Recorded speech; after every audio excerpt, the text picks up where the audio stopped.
বেঁচে থাকা এবং টিকে থাকা, এই দুইটা বিষয়ের মধ্যে বিশাল একটা পার্থক্য আছে। বেঁচে থাকা বলতে বোঝায় জীবন যা কিছু কিছু অফার করে, আনন্দ, যুদ্ধ, কখনো অসুস্থতা, কখনো সুস্থতা, হাসি, কান্না, স্বপ্ন, আশা, নিরাশা, হতাশা, প্রত্যাশা, সবকিছু থাকবে। এটা হচ্ছে বেঁচে থাকা। সে কখনো কাঁদবে, কখনো হতাশ হয়ে যাবে, আবার প্রচন্ড সুখও তার জীবনে আসবে।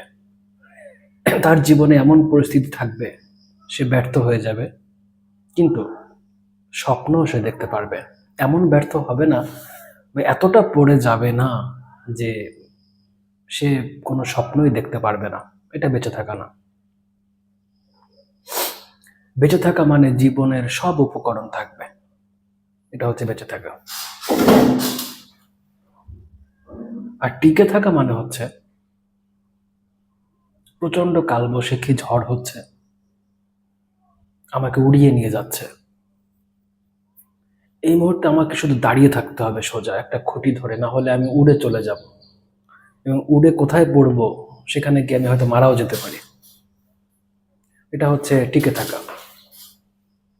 যে আমি কোনো কিছু ধরে কোনো রকমে একটু ব্যালেন্স করে দাঁড়িয়ে আছি, একেবারে পড়ে যায়নি, শুয়ে যায়নি, মরে যায়নি। এটা হচ্ছে টিকে থাকা। আমার চারপাশ দেখে এবং নিজেকেও দেখে এখন মোটামুটি আমার মনে হয় যে আমরা বেশিরভাগ মানুষ বেঁচে থাকি না, আমরা টিকে থাকি, জীবনকে ধরে ঝুলে থাকি কোনো রকমে, যেন বলতে পারি যে হ্যাঁ এখনো আছি, মানে এখনো মরে যায়নি, আমি কথা বলি, আমি নিঃশ্বাস নিই, আছি, টিকে আছি। এবং আমাদের প্রতিদিনের চেষ্টাটাই হচ্ছে এই টিকে থাকার চেষ্টা, বেঁচে থাকার চেষ্টা না। বেঁচে থাকা মানুষ খুবই কম, জীবনের আনন্দ নিয়ে, জীবনের উত্তেজনা নিয়ে, থ্রিল নিয়ে, শিহরণ নিয়ে বেঁচে থাকে এমন মানুষ খুব কম আছে। বেশিরভাগ মানুষ কোন রকমের টিকে আছে, ঝুলে আছে।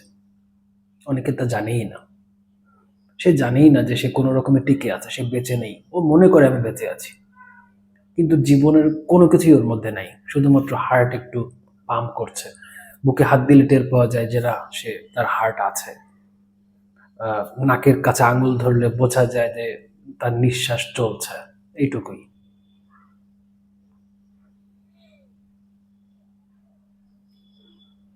রাস্তায়, ঘর থেকে রাস্তায় বের হলে একজন মানুষ জানে না তার সাথে কি হবে, কি বিপদ তার জন্য আছে। একজন মানুষ ব্যাংকে টাকা রেখে সে জানে না এই টাকা তার থাকবে কিনা, পাবে কিনা। একজন মা বা বাবা তার সন্তানকে বাইরে পাঠিয়ে সে নিশ্চিত থাকতে পারেন না যে ও ফিরে আসবে কিনা, হোক সে যতই নিষ্পাপ শিশু। এখন আহ, কেমন যেন মনে হয় কেউ নিষ্পাপ না। ছোট ছোট বাচ্চাদের সাথে যা ঘটে তাতে কেমন যেন মনে হয় যে অনেক পাপ করছে, এই জন্য ওর সাথে ওরকম একটা ঘটনা ঘটছে। যেভাবে আহ, পিতার কাছে সন্তান ধর্ষিত হচ্ছে, অবাক কাণ্ড। এটা ইদানিং একটা খুব সাধারণ বিষয় হয়ে গেছে, মানুষ শুনলে আর অবাক হয় না, যে এটা স্বাভাবিক।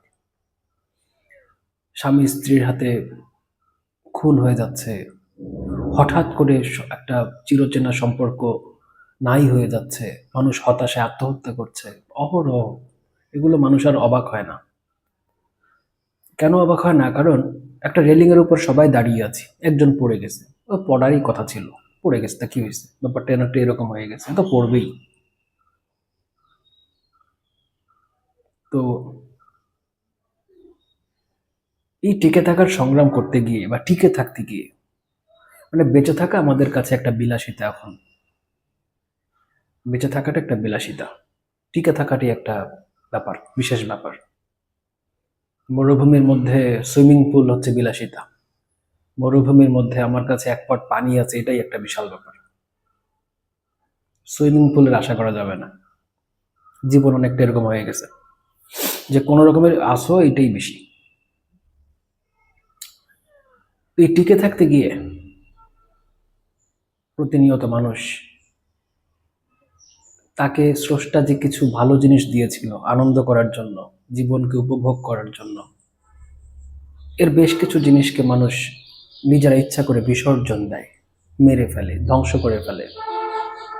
এবং কিছু বিষয়কে নিজের জীবনে, কিছু বৈশিষ্ট্যকে নিজের জীবনে নিয়ে আসে, যেগুলো তার থাকার কথা না, মুছে ফেলার কথা।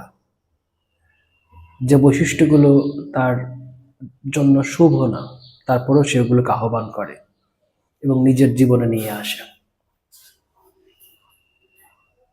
আমি কয়েকটা বলি, আমার নিজের দিকে তাকিয়ে বলি যে আমি টিকে থাকতে গিয়ে কি কি করেছি ছোটবেলা থেকে এই পর্যন্ত।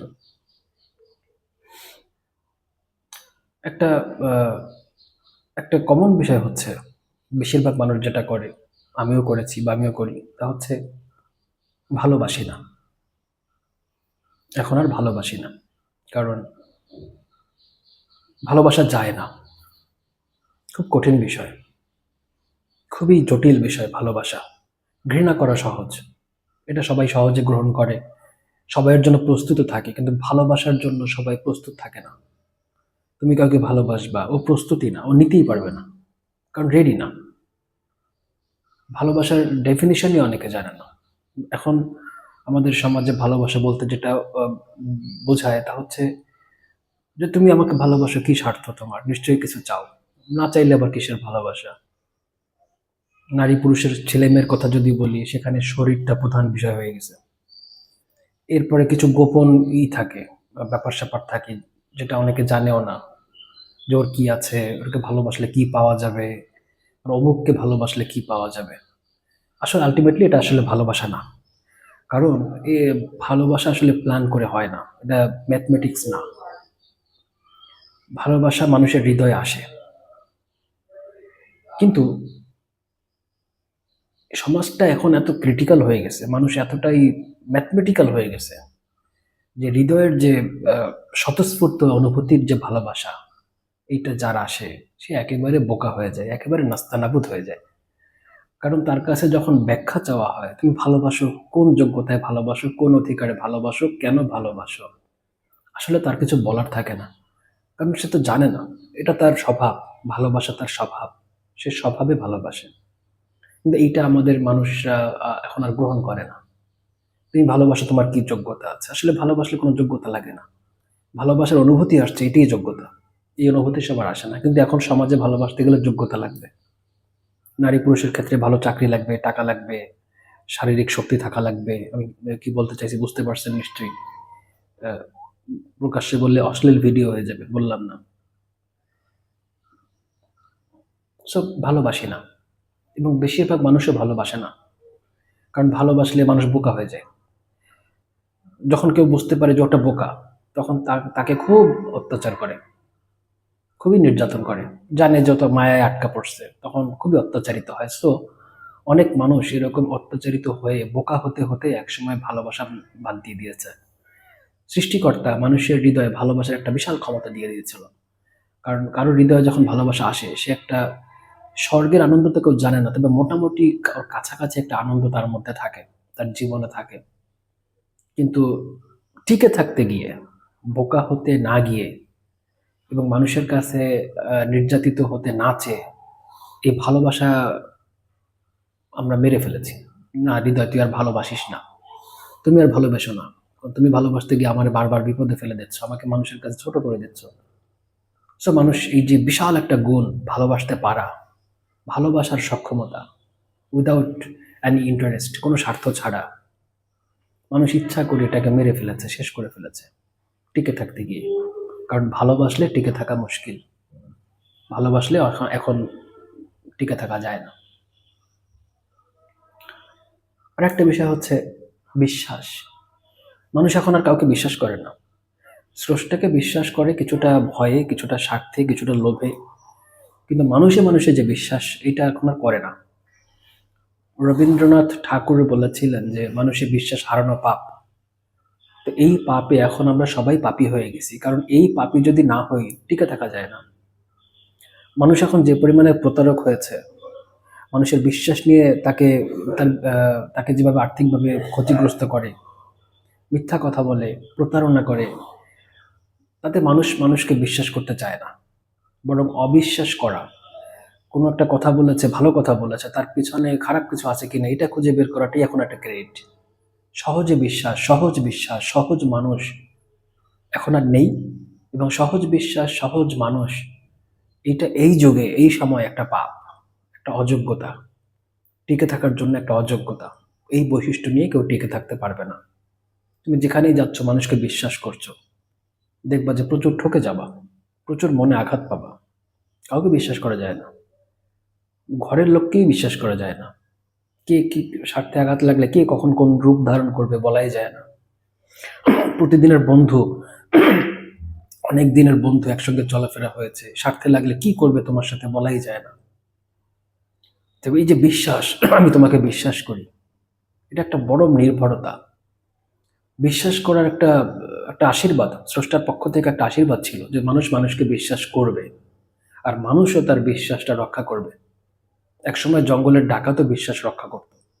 এখন অনেক ধর্মের ধ্বজাধারী মানুষও বিশ্বাস রক্ষা করে না, কথা দিয়ে কথা রাখে না। কাছের মানুষ কথা দিয়েছে, ওটাও নিজেই মনে ভুলে গেছে ও কি বলেছিল, বেমালুম হয়ে গেছে। সময় হলে অস্বীকার করবে, না আমি তো এরকম কিছু করি টরি না, এরকম কিছু বলি নেই, কিছুই হয়নি এরকম কিছু। একেবারে বোকা হয়ে যায় মানুষ।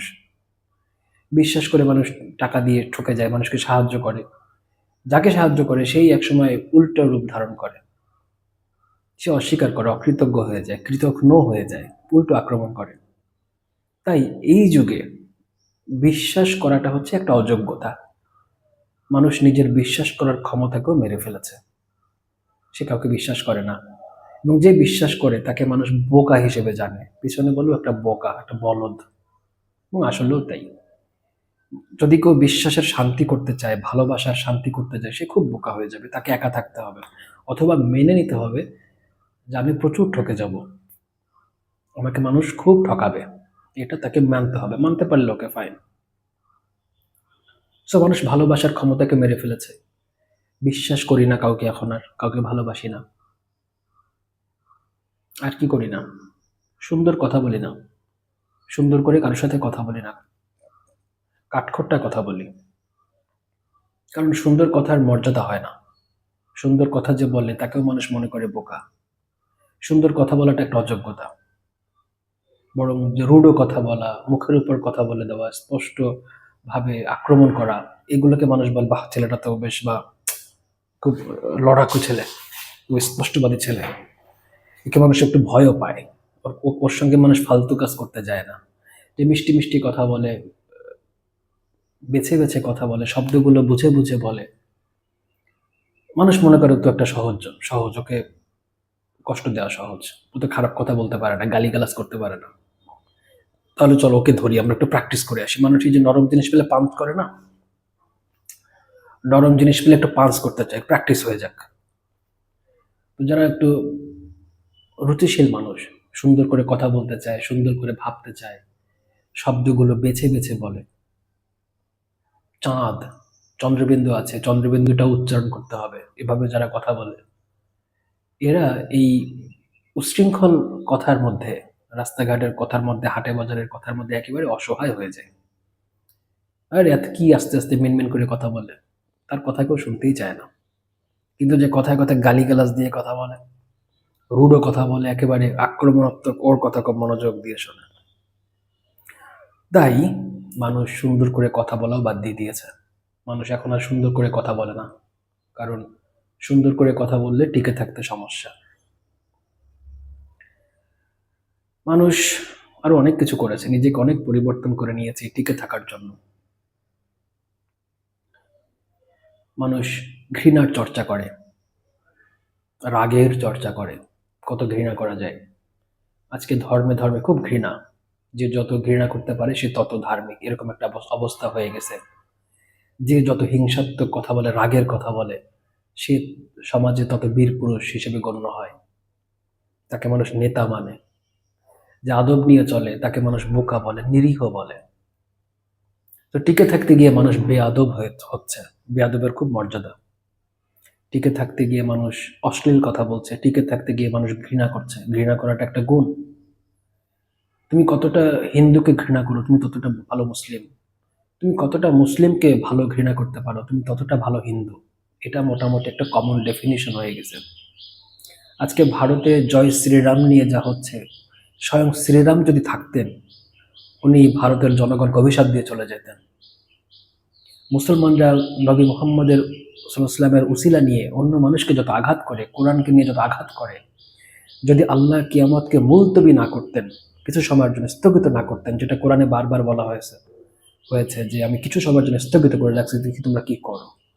তো আল্লাহ যদি স্থগিত না করতেন, অন্যের ধর্মকে গালিগালাজ করা নিষেধ, এই একটা উসিলা নিয়ে বহুত মুসলমানদেরকে ধ্বংস করে দিতেন আমার ধারণা। ভুল হলে মাপ চাই। ঘৃণা কখনো ধর্ম না। ধর্ম আসছিল শান্তির জন্য। ধর্মটা আসছিল শান্তির জন্য। ফিতনা ফ্যাসাদকারীকে আল্লাহ পছন্দ করেন, অনেকবার আল্লাহ বলেছেন। রাম এক স্ত্রীর মর্যাদা রক্ষার জন্য জীবন করছে, বলা যায় জীবনের বেশিরভাগ সময় ব্যয় করেছেন। উনি তো ঘৃণা ছড়াতে চান নাই, ভালোবাসা দেখাই গেছেন, তাই না? কিন্তু এখন ঘৃণা করা, উগ্রতা, রক্তপাত করা একটা যোগ্যতা। মানুষ এটাকে মনে করে ভালো গুণ। তো আমরাও যারা সাধারণ মানুষ, তারাও টিকে থাকতে গিয়ে তারাও বেলিজারেন্ট হয়ে গেছে। ওকে, লেটস ফাইট। কারণ ফাইট ছাড়া টিকে থাকা যায় না। তো সবাই এখন ফাইটার হয়ে গেছে। কেউ কাউকে মর্যাদা করে না, সম্মান করে না, ভালো কথা বলে না, হিংসা, ঘৃণা। এখন তুমি যদি একটা হিংসাত্মক, ঘৃণাময় সমাজে থাকো, টিকে থাকতে গেলে তোমাকে ওটা শিখতে হবে। যে সমাজে প্রত্যেকটা মানুষের মনে অসম্ভব ঘৃণা, ভালোবাসা নিয়ে চলতে গেলে তুমি হয়ে যাবে এলিয়েন, প্রতিবন্ধী। তোমাকে স্বাভাবিক মানুষ হতে গেলে তোমাকেও ঘৃণা শিখতে হবে। এবং আমিও শিখেছি। আমি এখন মানুষকে ঘৃণা করতে পারি, একসময় পারতাম না, কষ্ট হয়ে যেত, এখন অভ্যাস হয়ে গেছে। এখন মানুষের সাথে কেউ সাহায্য চাইতে আসলে বলতে পারি, না পারবো না, যাও। এটা একসময় পারতাম না। একসময় কষ্ট হয়ে যেত, মনে আঘাত লাগতো যে একজন বৃদ্ধ আসছে, বাবা কিছু, কষ্ট হয়ে যেত। এখন মুখে বলি দেনা দিব না, যাও। সো আমি টিকে থাকা শিখে গেছি। আমি মিথ্যা কথা বলতে পারি, একেবারে স্বাভাবিক মুখ রেখে মিথ্যা কথা বলতে পারি, কারণ সত্য কথা বলাটা একটা বোকামি হিসেবে গণ্য হয়। সত্য কথা বলা টিকে থাকার জন্য সমস্যা। এটাকে বলে ন্যারেটিভ। অর্থাৎ তুমি মনে মনে একটা গল্প তৈরি করবা, গল্পটাকে বারবার বলবা, একসময় মিথ্যা কথাটাই সত্য হয়ে যাবে। এটা আমাদের রাজনীতিতে খুব চলে। আওয়ামী লীগ, বিএনপি, বিজেপি, কংগ্রেস, ভালো করে তাকাবা, প্রত্যেকের এক একটা গল্প আছে। তারা তাদের গল্পটাকে বারবার বলে, সত্য হোক মিথ্যা হোক, সত্য মিথ্যার মিশাল হোক, কিন্তু বারবার বলতে বলতে ওটা তোমার মনে গেঁথে যায় এবং আমি মনে করি এটাই সত্য। এটাকে বলে ন্যারেটিভ তৈরি করা। সো যে সমাজটা ন্যারেটিভ তৈরির উপর চলে, ইতিহাস বারবার পাল্টায়, বারবার পাল্টায়, সরকারের সাথে সাথে পাল্টায়, মানুষের সাথে সাথে পাল্টায়, সেখানে তুমি যদি সত্য নিয়ে থাকতে চাও, নাস্তানাবুদ হয়ে যাবা। তাই মানুষ টিকে থাকতে গিয়ে মিথ্যা কথা বলা শিখেছে, কথা পরিবর্তন করা শিখেছে দ্রুত। খুবই হঠাৎ হঠাৎ করে কথা পাল্টায় নিতে পারে। একসময় ওই দেখতাম যে হকার বা যারা কুলি, এরা হঠাৎ করে একেবারে অ্যাগ্রেসিভ, আবার ধরা খাইলে মুহূর্তের মধ্যে পা ধরে মাপ চাচ্ছে, মুহূর্তের মধ্যে তার আচরণ পরিবর্তন। এটা ওর একটা যোগ্যতা। কারণ ও যে পরিবেশে কাজ করে, ওকে ফাইটিংও করতে হবে, আবার প্রয়োজন মাফ চাইতেও হবে, না হলে মার খাওয়া লাগতে পারে, জেলে যাওয়া লাগতে পারে। মুহূর্তের মধ্যে অভিনয় অভিনয় শিখে গেছে। মানুষ টিকে থাকতে গিয়ে অভিনয় শিখছে, মিথ্যা কথা বলা শিখছে। আমিও শিখছি, অতটা দক্ষ হতে পারি নাই, তবে শিখছি। আমি স্বীকার করছি যে আমি শিখছি। টিকে থাকতে হবে তো। আমরা এরকম আরো অনেক কিছু শিখেছি। আমাদের ভালোবাসার ক্ষমতাকে মেরে ফেলেছি, তার বদলে ঘৃণা করার ক্ষমতাকে উৎপাদন করেছি, শক্তিশালী করেছি। বিশ্বাস করার ক্ষমতাকে নষ্ট করেছি এবং মিথ্যা বলার ক্ষমতাকে আমরা বাড়িয়ে নিয়েছি। এভাবে আমরা টিকে আছি। আমাদের প্রাণগুলো মরে গেছে, হৃদয়ে কোনো আনন্দ নেই, কিন্তু আমরা টিকে আছি। এভাবে টিকে থাকার মধ্যে কি সার্থকতা আছে কি নেই, এটা পরের বিষয়, কিন্তু আমরা টিকে আছি। এবং এই টিকে থাকা নিয়ে আমরা রীতিমতো গর্বিত। টিকে থাকার সংগ্রাম, এটা বলে আমরা গর্ববোধ করি যে আমি টিকে থাকার সংগ্রামে টিকে আছি। এখন আমরা কেউ আর বেঁচে থাকতে মনে হয় চাই না, কারণ দীর্ঘদিন একজন মানুষ যদি অসুস্থ থাকে সে সুস্থর অনুভূতিটাই ভুলে যায়। তো আমরা যেহেতু দীর্ঘদিন ধরে টিকে আছি, এই বেঁচে থাকার অনুভূতি আমাদের স্মৃতি থেকে নষ্ট হয়ে গেছে। টিকে থাকাটি একটা আনন্দের বিষয় হয়ে গেছে। প্রেম নাই, ভালোবাসা নাই, বিশ্বাস নাই, হৃদয়ে শান্তি নাই। কৃষ্ণচূড়া ফুল মনে দোলা দিয়ে যায় না, কদম ফুল দেখি না, পাখির গান বুঝি না, কিন্তু আমরা টিকে আছি, এটা নিয়ে আমরা খুশি। জানি না এভাবে আমরা আর কতকাল টিকে থাকবো। তেলাপোকা টিকে আছে পৃথিবীতে।